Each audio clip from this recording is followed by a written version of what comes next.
Hi mga langga! It's me! Yan, ang gwapang taga Cebu.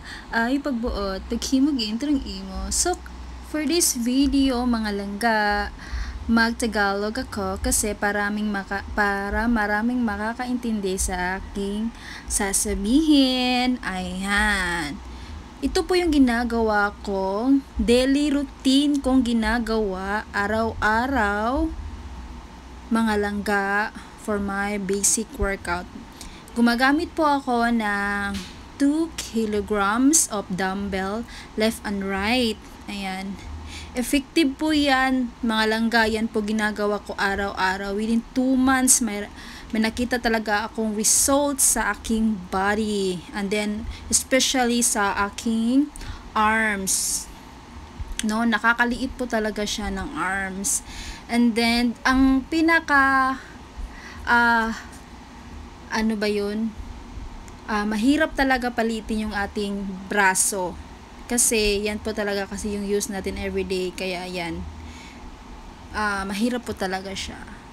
And then, kaya, priority ko kasi yung aking arms. Kasi, I like to wear some, yung mga spaghetti, mga ganon. Para hindi naman, tingnan. So, yun lang. And then, yan po ginagawa ko everyday. Ko po yan ginagawa mga langga. Ginagawa ko po yan 3 times a day.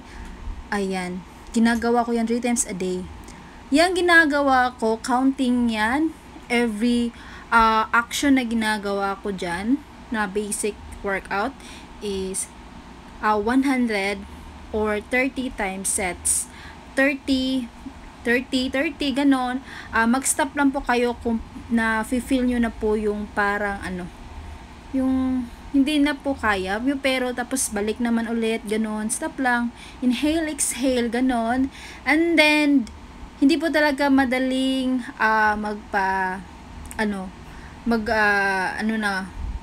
bawas ng weight or timbang. Kasi, may PCOS po kasi ako. Kaya, hindi lang workout yung ginagawa ko, most of that is, grabe yung ginagawa kong strict eating ako sa mga foods.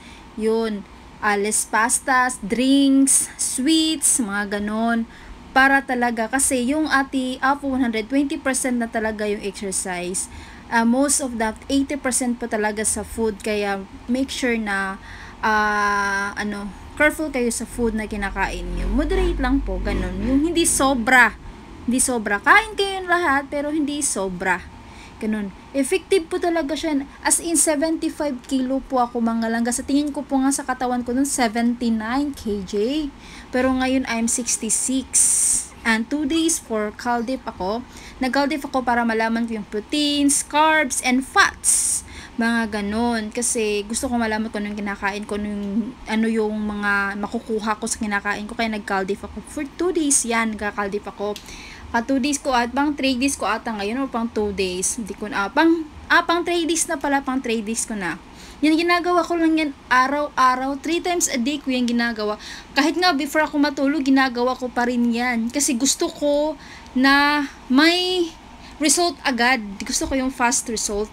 Pero kung hindi kasi yun ma-achieve yung fast result kung wala kang ginagawang motivation and determination sa sarili mo. Kaya kung ano mo yung ginagawa mo mga langga, kailangan may determination kang gawin yan or willingness kang gawin, efforts na gawin yan mga langga. Hindi kasi yan easy. And then,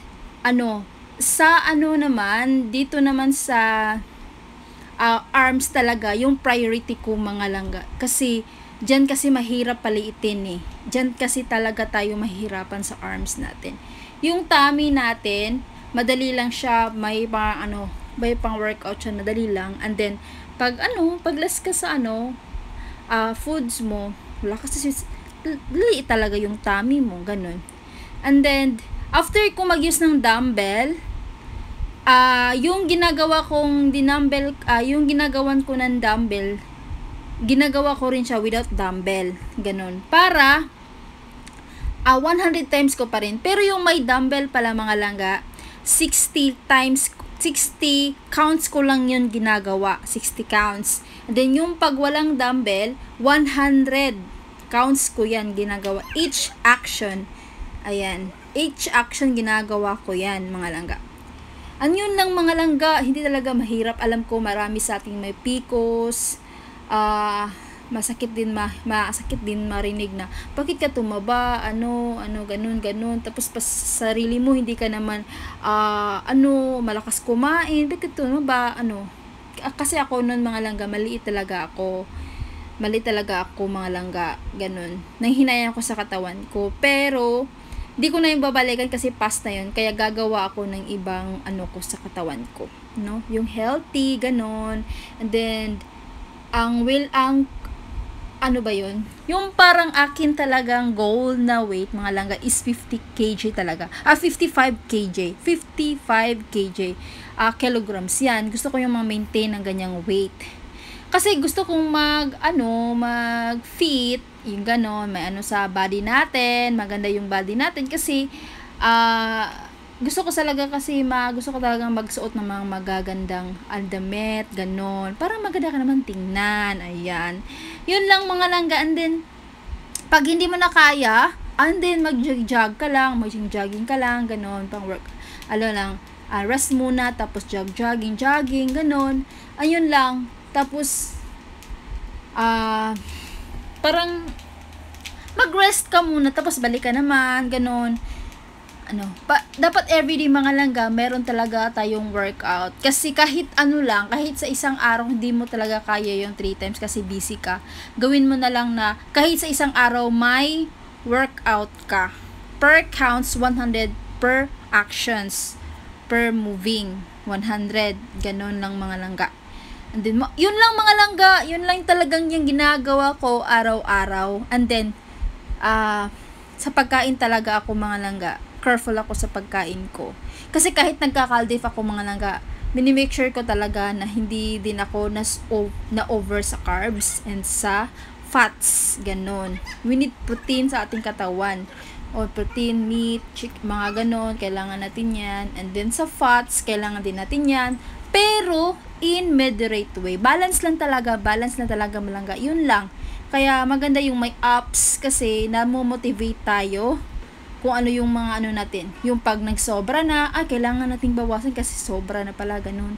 Hindi yung kain lang tayo kasi may calories tayo. Hindi nga tayo hindi nga tayo lumampas sa calories natin, pero lumampas naman tayo sa ating carbs or fats, ganun. Yun lang mga dapat, balance lang. Yung insakto lang talaga yung ating kinakain araw-araw. Basta kumpleto. Ayun lang mga yun lang talaga mga langga ang ma-share ko.